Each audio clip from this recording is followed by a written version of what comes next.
السلام علیکم ورحمۃ اللہ وبرکاتہ۔ بسم اللہ الرحمن الرحیم۔ آج سبق کی ترتیب اس طریقے سے ہوگی کہ میں سب سے پہلے آپ حضرات کے سامنے عبارت پڑھوں گا اور ساتھ ہی ساتھ حل لغات بھی پیش کر دوں گا اور ترجمہ کروں گا، پھر بعد میں جا کے مختصراً تشریح کروں گا۔ سبق کو اچھی طرح سنیں، سمجھے، اور کوئی بات معلوم نہ ہو یا نہ سمجھے ہو تو ضرور معلوم کر لے۔ بسم اللہ الرحمن الرحیم۔ وتشبیہ وجوہ الاعجاز بالاشیاء المحتجبۃ، اور وجوہ اعجاز کو پردوں میں چھپی ہوئی چیزوں کے ساتھ تشبیہ دینا استعارۃ بالکنایۃ، استعارۂ کنایہ ہے۔ وتشبیہ وجوہ الاعجاز بالاشیاء المحتجبۃ تحت الاستار استعارۃ بالکنایۃ۔ احتجب یحتجب احتجاباً کے معنی چھپنا، چھپا ہوا ہونا۔ استار کے معنی ہے پردہ، سترن کی جمع ہے، سترن کے معنی ہے پردہ۔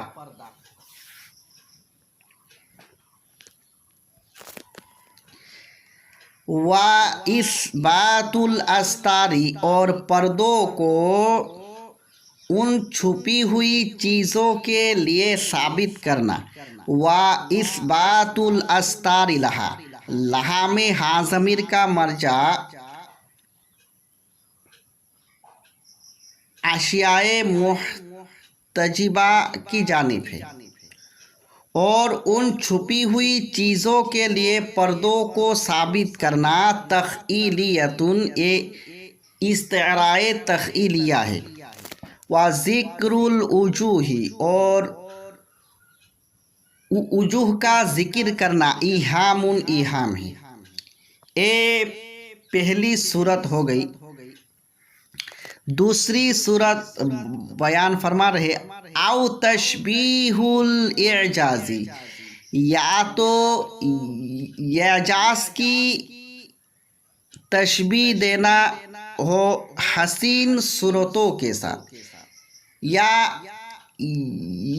اعجاز کو تشبیہ دینا حسین صورتوں کے ساتھ، حسین صورتوں کے ساتھ اعجاز کو تشبیہ دینا استعارۃ بالکنایۃ، یہ استعارۂ کنایہ ہے، استعارہ بالکنایہ ہے۔ وَإِثْبَاتُ الْوُجُوهِ لَهُ، اور وجوہ کو ثابت کرنا اس کے لیے تخیلیہ ہے، اور اعجاز کے لیے، اور اعجاز کے لیے وجوہ کا ثابت کرنا استعارۂ تخیلیہ ہے۔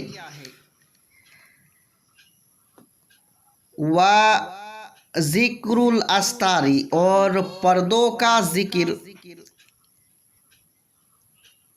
استار کا ذکر ترشیح، ترشیح ہے۔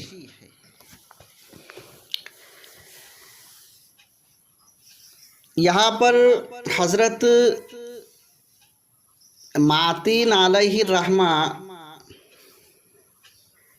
نے جو فرمایا تھا یکشف عن وجوہ الاعجاز فی نظم القرآن استارها، ماتن کے اس کلام کے اندر موجود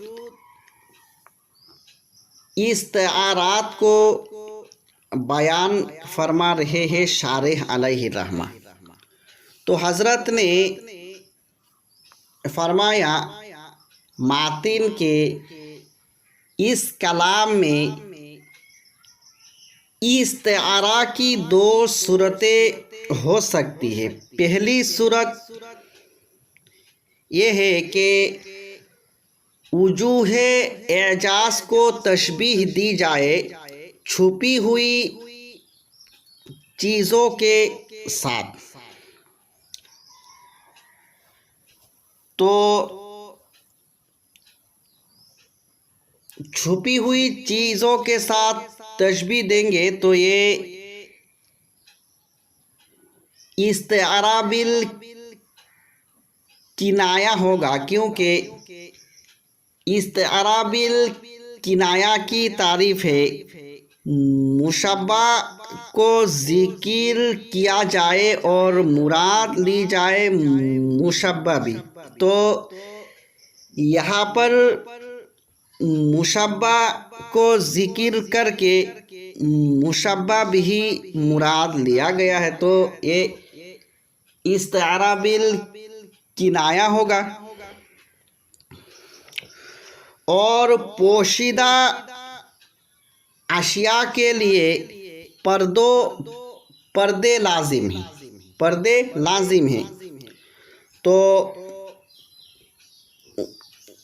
یہ تخیلیہ ہوگا، کیونکہ تخیلیہ کہتے ہیں مشبہ کے لیے لازم کو ثابت کرنا، تو لازم کو ثابت کر دیا گیا ہے۔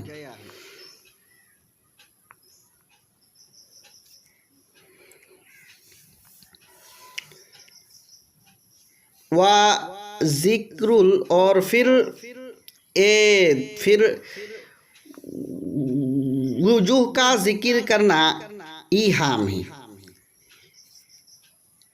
ایہام کہتے ہیں ایک لفظ سے اس کے معنی بعید مراد لیے جائے، قریب کو چھوڑ دیا جائے۔ یہاں بھی وجوہ کے معنی قریب ہے چہرے، تو چہرے کو ترک کر کے بعید طریق مراد لیا ہے، تو یہ ایہام ہے۔ پہلی صورت تو یہ ہے۔ دوسری صورت ہے کہ اعجاز کو، نہ کہ وجوہ اعجاز کو تشبیہ دی جائے خوبصورت صورتوں کے ساتھ، تو یہ استعارہ بالکنایہ ہوگا۔ اور حسین صورتوں کے لیے لازم ہے وجوہ کا ثبوت، تو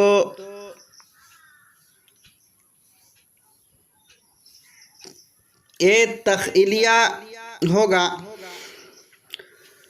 اور سور کے اور حسین صورتوں کے لازم کے مناسب ہے استار، تو استار کو ثابت کرنا یہ استعارہ ترشیحیہ ہوگا۔ تو یہ آج حضرت نے یہاں پر دو صورتیں بیان فرمائی ہیں۔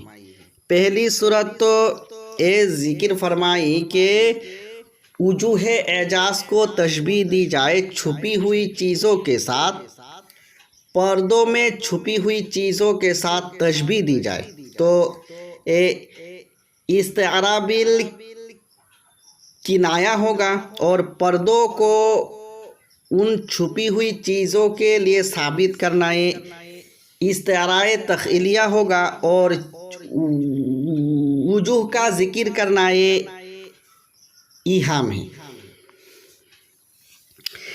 دوسری صورت یہ ہے کہ اعجاز کو تشبیہ دی جائے حسین صورتوں کے ساتھ، تو یہ استعارہ کنایا ہوگا اور چہرے کو اعجاز کے لیے ثابت کرنا تخیلیہ ہوگا، اور پردوں کا ذکر استعارہ ترشیحیہ ہوگا، کیونکہ حسین چہروں کے مناسب ہے پردے، تو ترشیحیہ ہوگا۔ وَنَظْمُ الْقُرْآنِ تَأْلِيفُ كَلِمَاتِهِ، اور نظم قرآن کا مطلب ہے تالیف کلماتہ، قرآن کے کلموں کو جوڑنا، مترتبۃ المعانی، کے معنی ترتیب وار ہو، تالیف کلماتہ، قرآن کے کلموں کو اس طرح جوڑنا، یکجا کرنا کہ معنی ترتیب وار ہو، متناسقۃ الدلالۃ، دلالت سلیقے سے ٹھیک ٹھاک ہو، علی حسب ما یقتضیہ العقل، اسی کے مطابق جس کی تقاضا کرتی ہے عقل، لا توالیہ، نہ کہ کلی میں ادائیگی میں، وَضَمِّ بَعْضِہَا، اور ایک کلمہ کو دوسرے کے ساتھ، کیف ما اتفق، جس طرح چاہے جمع کرنے میں لگاتار ہو۔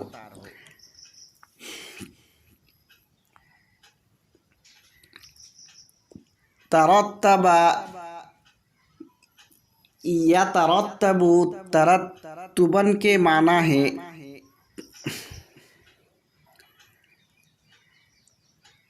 ترتیب وار ہونا، تناسق یتناسق، تناسقاً کے معنی ہے سلیقے سے ٹھیک ٹھاک ہونا،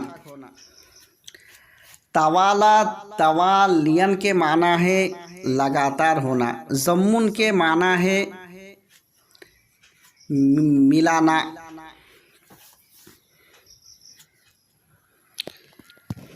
نظم قرآنی کے معنی ہے کہ قرآن کے کلمات اس طریقے سے ہو کہ معنی ترتیب وار قرآنی الفاظ کے ساتھ حاصل ہو۔ مطلب یہ ہے کہ جہاں تاکید مقصود ہو وہاں تاکید ہو، جہاں مقصود نہ ہو وہاں تاکید نہ ہو، ایسے ہی جہاں مسند الیہ کی تقدیم ضروری ہو وہاں مسند الیہ کی تقدیم ہو، اور جہاں تاخیر ضروری ہو تو وہاں تاخیر ہو۔ متناسقۃ الدلالات کا مطلب ہے عقل جہاں دلالت مطابقی کا تقاضا کرتی ہے وہاں دلالت مطابقی ہو، اور جہاں تضمنی کا مقام ہو وہاں تضمنی ہو، اور جہاں التزامی کا مقام ہو وہاں پر التزامی ہو۔ یہ ہے